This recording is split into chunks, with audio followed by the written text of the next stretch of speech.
بزرگان محترم اور برادران عزیز، سورہ انعام کی اس آیت مبارک میں اللہ تعالیٰ نے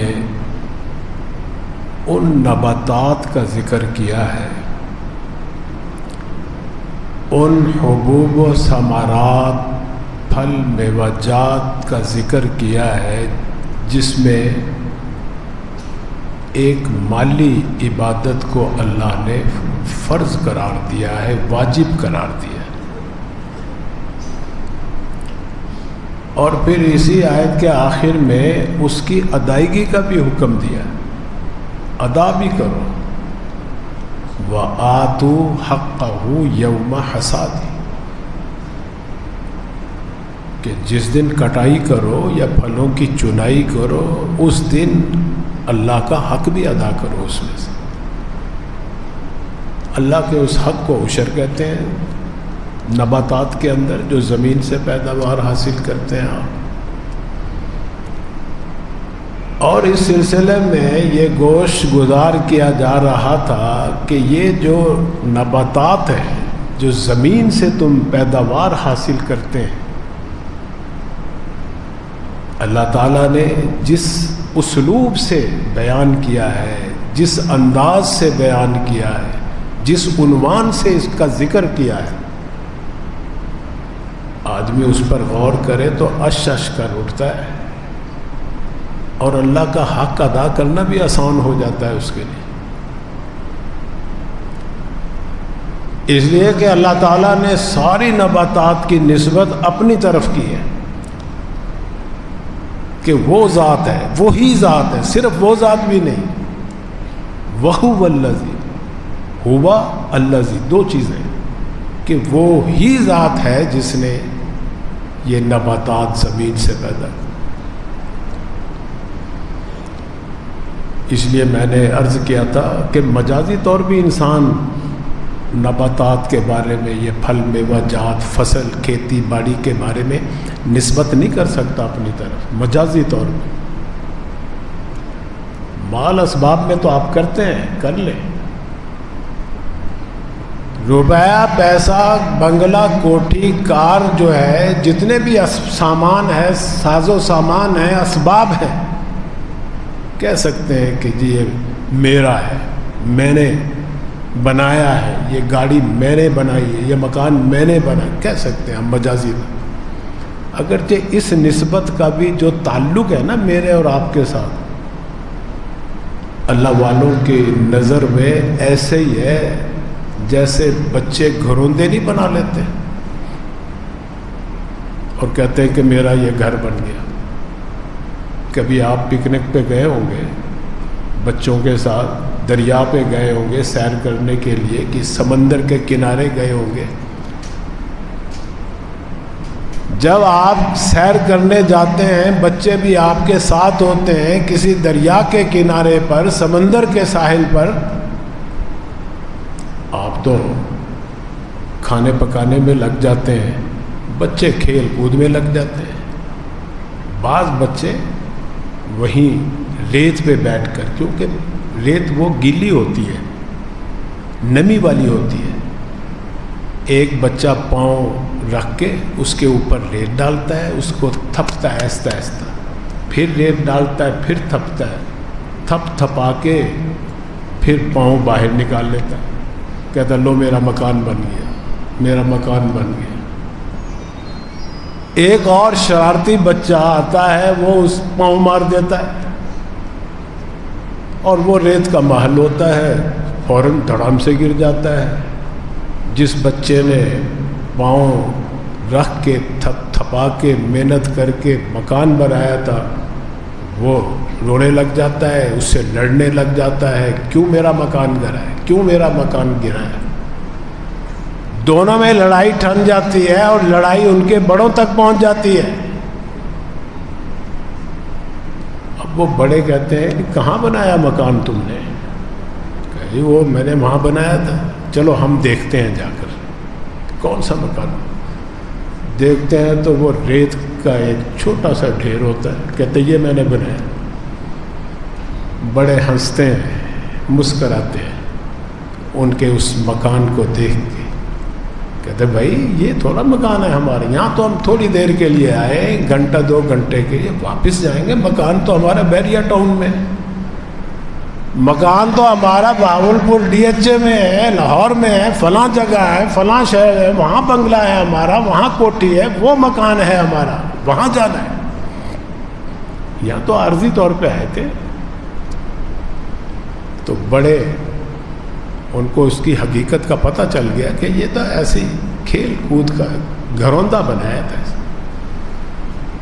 بالکل اللہ والے ہمارے 22 منزلہ مکانوں پہ ایسے ہی ہنستے مسکراتے ہیں کہ دیکھو یہ اتنی اونچی اونچی عمارتیں بنا رہے ہیں، اتنی مضبوط عمارتیں، پلروں پہ سریا کتنا، سیمنٹ کتنا، اینٹیں کتنی، پتھر بلاک کتنے. امام شافعی رحمۃ اللہ علیہ بہت بڑے امام ہیں، محدث بھی ہیں، فقیہ بھی ہیں،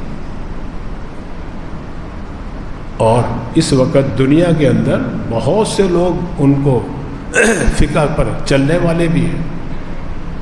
مصر کے اندر سارے شوافے ہیں. ان کا یہ کہنا ہے، اشعار کے اندر کہا ہے کہ اللہ تعالیٰ کی طرف سے ایک فرشتہ ہر روز یہ اعلان کرتا ہے، ہر روز، اور پوری دنیا میں پھیلتا ہے اس کا وہ اعلان. جیسے اللہ تعالیٰ نے ایک سورج بنایا نا، تو سورج جب طلوع ہوتا ہے پوری دنیا کو روشن کرتا ہے.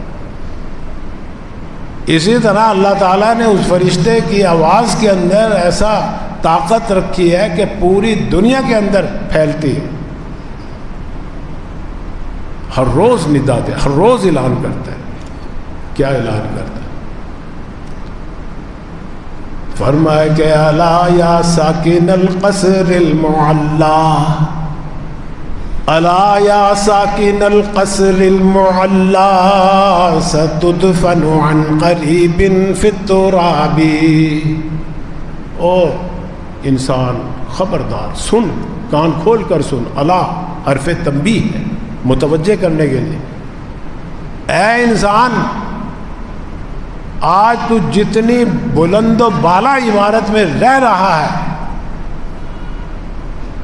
کل کو اتنی ہی تو نے گہرائی کے اندر دفن بھی ہونا ہے. اس لیے اس کو نہ بھولنا. تو فرمایا کہ الا یا ساکن القصر المعلا، الا یا ساکن القصر المعلا ستدفن عن قریب فی التراب لہ ملک ینادی کل یوم.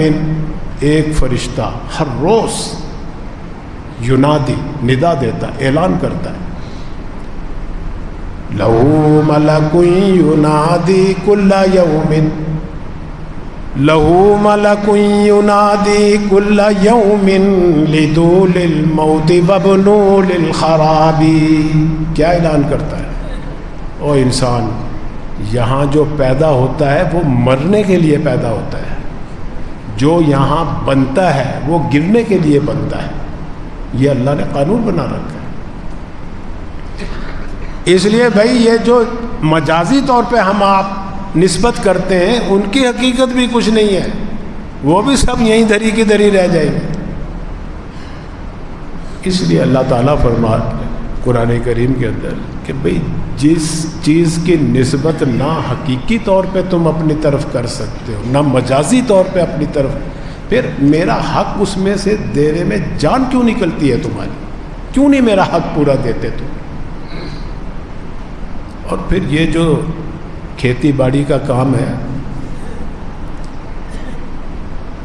یہ تو سراسر توکل علی اللہ ہے.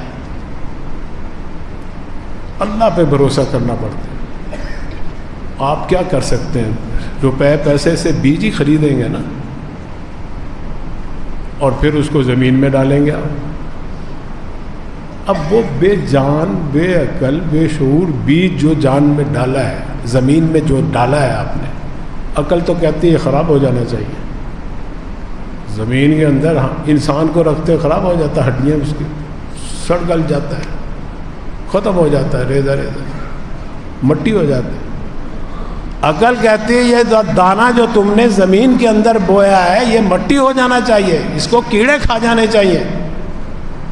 کون ہے وہ ذات جو اس کا چیرتے دانے کو چیر کے پھر زمین کے سینے کو پھاڑ کے اس میں سے ایک کمپل نکالتے ہیں، پھر وہ تنا بنتا ہے، درخت بنتا ہے، شاخیں بنتی ہے، پھل لگتا ہے، پھول لگتا ہے؟ کون کرتا ہے؟ یہ کھیتیاں جو ہیں یہ کون اگاتا ہے، کون بناتا ہے، کون زراعت کرتا ہے؟ آپ زیادہ زیادہ اس میں ہل چلا لو گے، پانی لگا لو گے، طوفان سے کون بچاتا ہے؟ یالا باری سے کون بچاتا ہے؟ ٹڈی دل سے کون بچاتا ہے؟ سڑیوں سے کون بچاتا ہے؟ کیڑے سے کون بچاتا ہے؟ اس لیے اللہ تعالیٰ سورہ واقعہ کے اندر خود پوچھ رہے ہیں تمہارے ذمہ داروں سے مخاطب کر کے، فرمایا کہ افرأیتم ما تحرثون اانتم تزرعونہ ام نحن الزارعون، بتاؤ یہ جو تم کھیتی باڑی کرتے ہو اس کو تم پیدا کرتے ہو یا ہم پیدا کرنے والے ہیں؟ کوئی دعویٰ ہی نہیں کر سکتا۔ اس لیے اللہ تعالیٰ آگے فرما رہے ہیں لو نشاء لجعلناہ حطاما، ہم چاہیں تو اسے ریزہ ریزہ کر دیں، کھڑی فصل کو تباہ کر دیں، اور کرتے ہیں، ہم دکھاتے ہیں، نصیحت کرتے ہیں، تمہیں سمجھ ہی نہیں آتی۔